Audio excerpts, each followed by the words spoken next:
Yang satu ini udah tahu caranya seperti ini. Jadi kuncinya bahwa yang dipakai itu bahan-bahan yang sudah ada. Biasanya nanti siapkan seperti ini ya. Ini dalam bentuk bubuk ya, tapi tidak dalam bentuk sebetulnya ini harus dibungkus oleh kasa ya. Kalau sekarang teh itu ada teh celup itu yang dipakai, bukan seperti ini. Karena dulu waktu Koskap saya pernah cerita teh apa bendera gede ya, segini ya.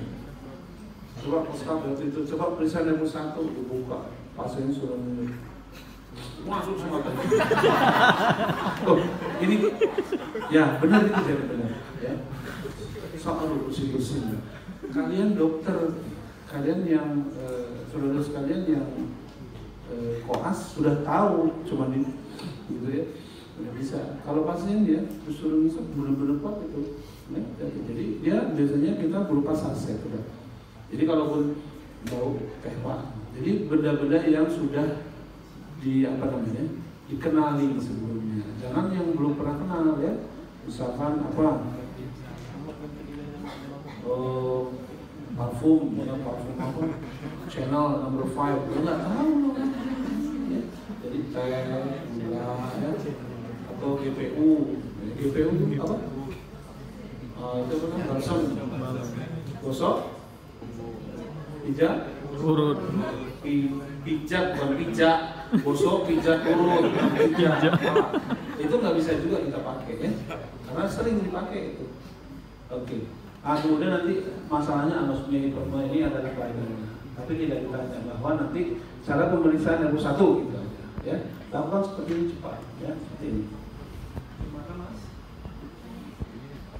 Hidungnya satu, ya. Oh, buka mata dulu, maaf saya salah. Gini loh, cak. Contohin dulu, nanti coba matanya. Maaf ya. Ini ada bahan drawing apa mas? Ya, bisa. Apa?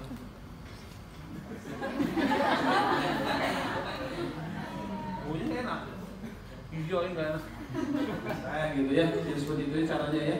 Di hidungnya ditutup, tapi ingat jangan pilek atau ada bayangan lainnya. Terus kemudian kiri kanan. Kenapa tutup mata? Nanti bisa baca kayak gitu ya, atau nggak bungkus seperti teh kopi tahu.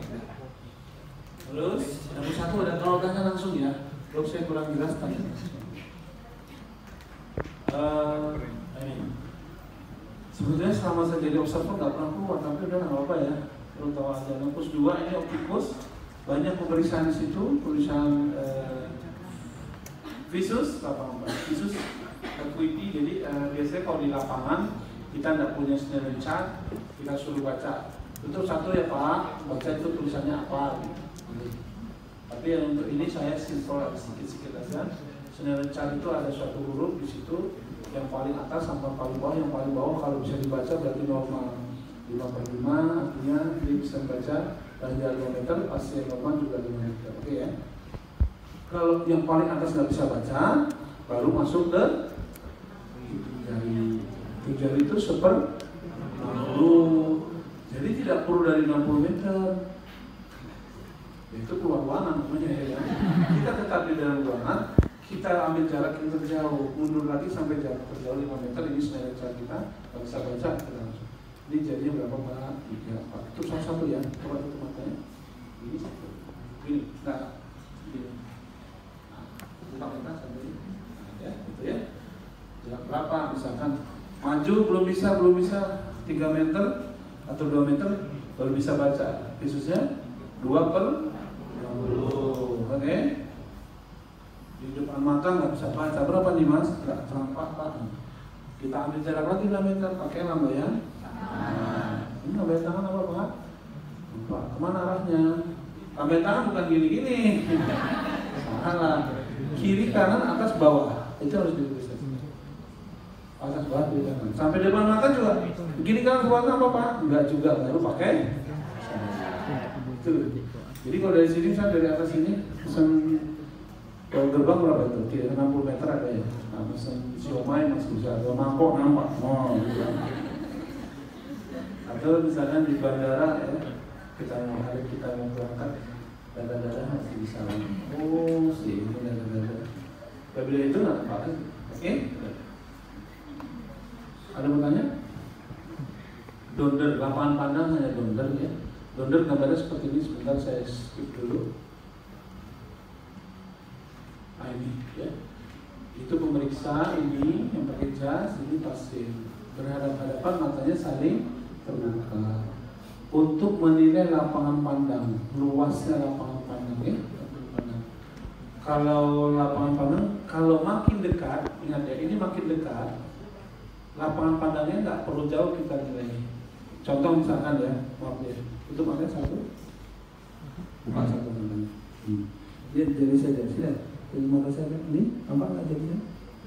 Ini nampak. Sama, saya sama dia melihat jari ini mulai ada, yang atas ya. Nah, tapi kalau di sini lebar kali nih, nampak? Nah, jadi gini bentuk lapangan pandangnya, seperti kacamata Ray-Ban, kacamata Ray-Ban. Ray-Ban itu bentuknya begini biasanya. Itulah gambaran lapangan pandang kita sejati. Kalau kita kacamata model seperti ini, ya kan? Jadi seperti ini. Lapangan pandang seperti itu sejatinya, ya. Jadi makin jauh dia makin susah, dia makin tinggi kita, makin dekat mungkin kita cuman 10 cm segini mau, tapi ini kayak etis, jadi 60 cm. Jelas ya? Oke, mungkin ada pertanyaan.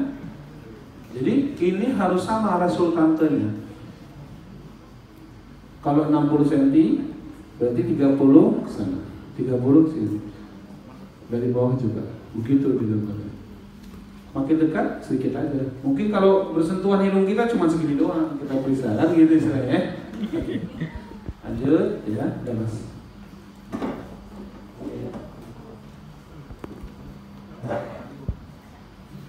Ini kalau pakai alat pakai perimetri. Dan lanjut saya kira ini fundus okuli nggak usah dilihat, nggak akan ada ini. Tapi alatnya kadang disediakan. Nah ini nggak usah grogi, nggak usah pakai aja. Orang kan fundus okuli ini kan saya pun susah ini.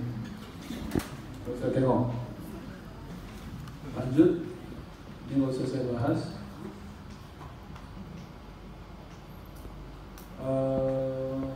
Ini untuk interpretasinya, maka kalau gangguan di nervus opticus, buta pada salah satu mata, gangguan di skiasma, hemianopsia bitemporal, kalau di kaktus, ini ada nervus opticus yang ini ya, cuma ini aja loh nervus opticus. Ini udah kiasma nih terakhir. Kalau buta di sini, putus di sini, buta pada homonim dan lain sebagainya. Saya kira nggak keluar ini, nggak usah. 346 kita mau lihat.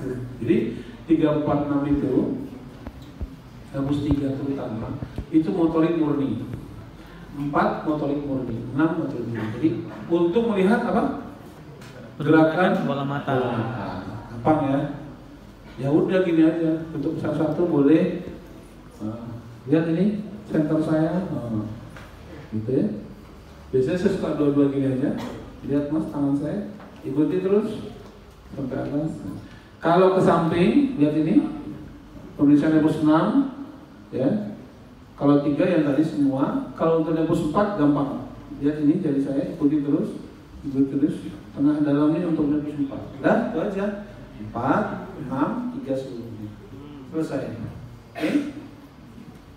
Timbul simpulan. Lanjut. Nah ini ya, atas, sampai kiri, sampai kanan, bawah dan sebagainya. Efek cahaya, nanti suruh periksa efek cahaya, efek pupil, efek cahaya sama, jangan bingung. Nanti efek cahaya nggak ada, efek pupil bingung.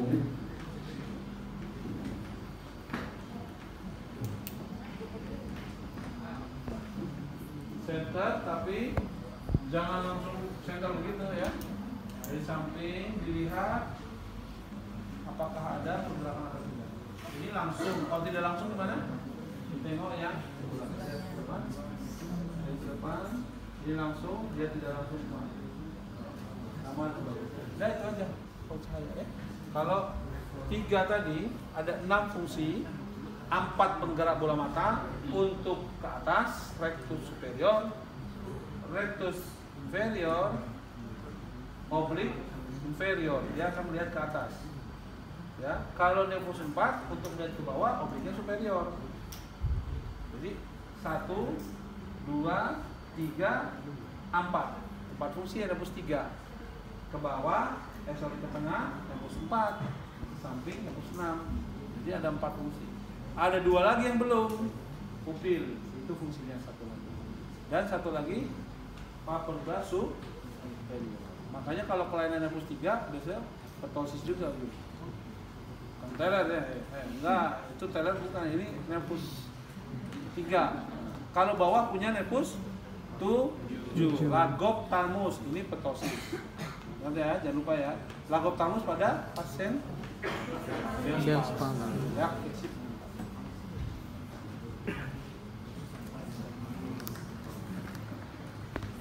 nah, ini mungkin kalau ada pasiennya, tapi pasien nggak sadar juga belum pernah doll eyes. Jadi kalau yang tadi nggak bisa dikerjakan karena pasiennya tidak sadar, ini harus pakai doll eyes phenomenon.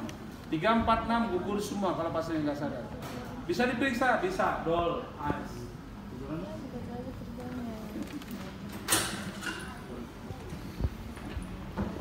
Gampang, buka matanya, kemudian goyang-goyang sana aja. Ini doa fenomena. Ya, digoyangkan, mestinya dia akan melawan arah gerakan kita. Berarti fungsi nervus 3, 4, 6 masih baik. Berarti ya, kalau udah ikut buat gini terus ikut dari gerakan kita nggak ada aksi sama sekali, berarti sudah ada kelumpuhan nervus 3, 4, 6. Artinya apa sih? Begini, 3, 4, 6 itu letak intinya di batang otak. Kalau sudah lumpuh 3, 4, 6, batang otak kita mesencephalon sampai setengah pons sudah mati. Itu loh. Itu sebagian dari kematian batang otak. Salah satu pemeriksaan kematian batang otak, brain stem death, itu ada juga kompetensi kita di situ. Pemeriksaan doll eyes phenomenon. Doll eyes phenomenon udah nggak ada, dok. Jadi mesencephalon udah nggak berfungsi nih. Kita periksa refleks di bawahnya lagi, gitu ya. Nanti maksudnya ya. Jadi kepentingan 3, 4, 6 ini menilai fungsi batang otak di dalam. Ya, otomatis juga kalau stroke ya otak besar. Kita lanjut. Doa eksperimen strabismus sudah nggak ada, mungkin ini. Nervus 5, ini trigeminal keluar. Jadi apa yang mau kita periksa? Ingat, trigeminal ini saraf yang cukup besar. Ada fungsi sensorik, motorik, dan otonom. Duduk lagi, ngontok. Inilah probanus kita yang capek. Silakan. Ya. Nervus trigeminal ada 3 area untuk sensorik dulu. 3 cabang, ophthalmic, mandibular, dan maxilar. 1, 2, 3. Ya. Kemudian kalau motorik, gerakan mengunyah. Kalau 7 untuk apa? Ekspresi wajah. Beda ya, di wajah kita banyak otot, tapi yang untuk mengunyah punya 5. Untuk ekspresi wajah, senyum, ya, segala macam itu punya nervus 7. Oke. Ini pas pernah keluar soalnya, jadi harus diperiksa. Untuk mau sensorik, ya kita periksa. Kalau udah sensorik, ada ekstro, ada propio. Kalau ekstroseptif, masih ingat ya, nanti kuliahnya dibuka lagi. Ekstroseptif itu ada ekstro dari luar, nyeri, suhu, dan raba 3. Kalau propio dari dalam, apa? Posisi, getar, ya, dari dalam, tekan dalam, ya, itu dari dalam. Propio dari luar, ekstro. Ya, satu-satu lah kita nilai. Sekapan, terasa mas? Terasa enggak? Tutup mata, kiri apa kanan, gitu ya? Nah, nanti satu-satu ini, kemudian cari jarum. Kalau nggak ada jarum, dari hammer refleks yang ada jarumnya. Kalau enggak, di sini misalkan disediakan tusuk gigi, pakai itu juga boleh. Terus untuk suhu pakai tabung reaksi, ya, tabung reaksi. Tabung reaksinya suhunya 10 derajat di atas suhu tubuh, 10 derajat di bawah suhu tubuh. Tapi dosen yang tanya itu. Ya, yang penting untuk sensorik kita pakai 3 itu benar. Mana? Cepat ya, cepat. Itu sensorik. Kemudian Untuk motorik caranya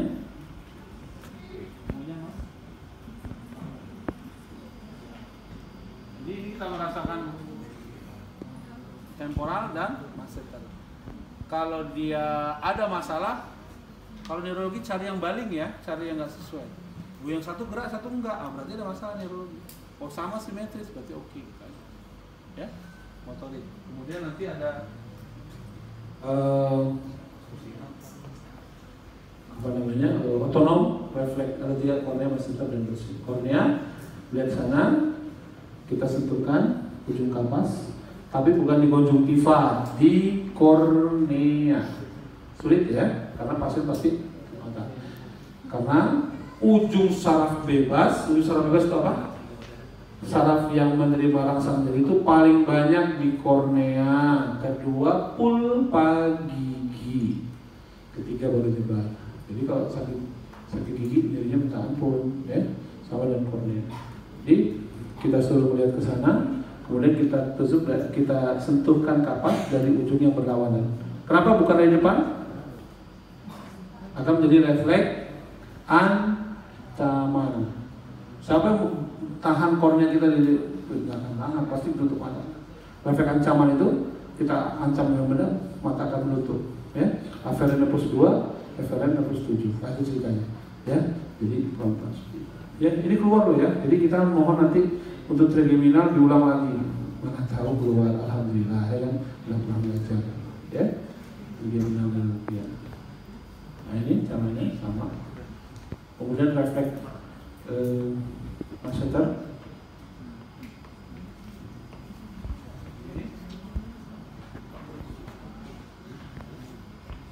Langsung antem ini ya. Responnya akan mohon nanti untuk nebus 1, 2, 3, 4, 6. Alhamdulillah soalnya belum pernah saya dengar, tapi untuk 5 sudah pernah. Jadi mohon nanti nebus KNS 5 diulang. Ya. Bell's palsy 7. Nanti kita pelajari berikutnya. Ini facialis, otot wajah. Ada pertanyaan begini, kita pernah makan apa? Kuaci ya. Saya pun pasti udah mau bilang kuaci kan. Kopiko ya. Kalian, saudara-saudara pernah nggak merasakan permen kopiko bentuknya kotak, ya kan? Taruh di tengah, diisap. Itu fungsi nebus berapa yang berperan? Merasakan dia kotak. Ayo, tahu sudah? Tapi 7 rasa pahit kopinya itu. Kalau membentuk kotak atau makan cup-cup yang bulat, tahu bulat ya? Atau makan kuaci lah bentuknya gepeng seperti itu. Saya bertanggung jawab untuk menginterpretasikan kotak. Jadi bentuknya seperti ini, ujung atas, ujung bawah. Nanti kalau kuaci diletakkan di tengah, digigit, geraham sedikit, terlepas, keluar isinya, diarahkan ke tengah, dibuang kulitnya. Atau kacang lah. Kacang Garuda itu. Siapa belum pernah makan sama kulitnya, terus kemudian kulitnya dibuang, isinya dimakan. Bisa ya? Bisa. Begitu sempurnanya kita bisa mensensor ini kulitnya, kita taruh tengah, kita gigit, kita buang kulitnya, isinya kita makan. Itu kerja nebus 5. 5 cabang mendibulan. Kacang Garuda rasanya asin, kopiko rasanya pahit, nano rasanya asam manis rame-rame. Itu tanggung jawab nebus 7. Begitu loh, ya. Jadi saya berbicara tadi dan sampai sekarang mudah-mudahan insya Allah lidah saya nggak tergigit. Udah diatur demikian rupa, refleksi jago banget. Ya. Artinya nebus berapa itu? 12 dan 5. Coba begitu kompleksnya mengatur, ya. Oke, ya, oke. Sekarang kita masuk nebus 7.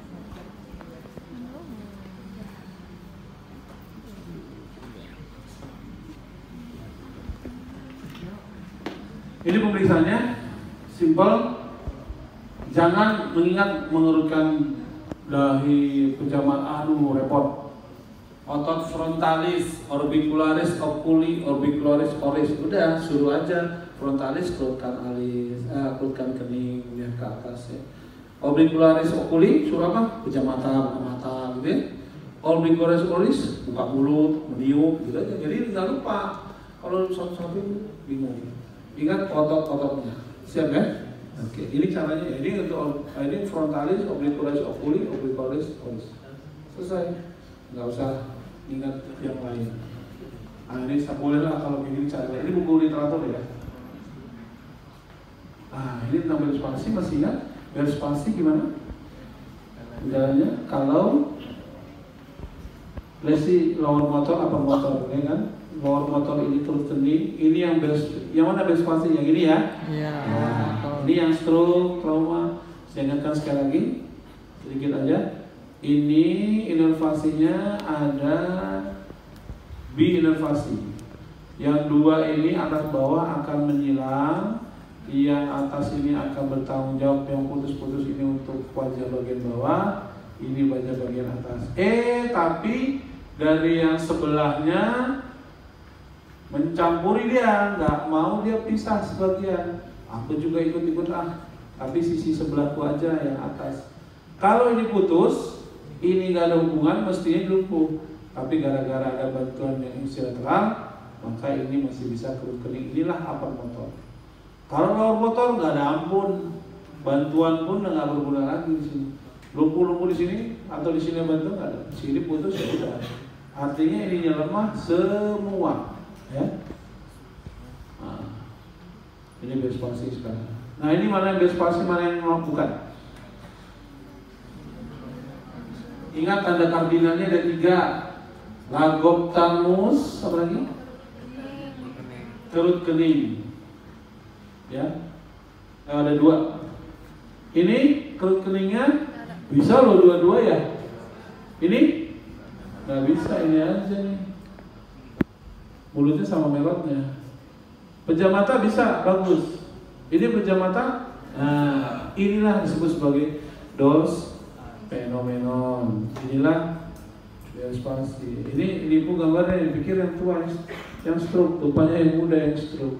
Ya mulutnya merot, tapi angkat alis masih juga. Itu aja. Saya kira ingat gambar ini, ingat lah. Gak usah lupa untuk beres spasi ya. Ada 2 tanda kardinal. Yang pertama angkat alis, lagoptalmus. Inilah disebut beres fenomenon. Skleranya ini konjungtivanya nampak putih, nggak bisa nutup. Ya. Udah 7 itulah paling ya. Mintanya saya beres spasi bisa ya.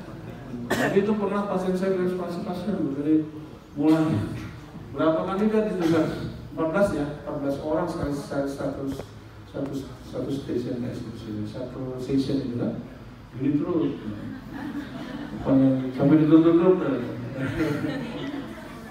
perempuan pula waktu itu perbandusnya kasih. Ya, jadi bisa itu keluar. Jadi mohon nanti nervus 5, nervus 7 harus dalam kepala. Nah ini udah nggak bisa keluar, biasanya nggak pernah, ini nggak bisa kita lewat. 12 ini ya. Nah. Ini lemah sebelah kanan, kanan juga, ya. Saya kira itulah kita masuk pemeriksaan motorik ya.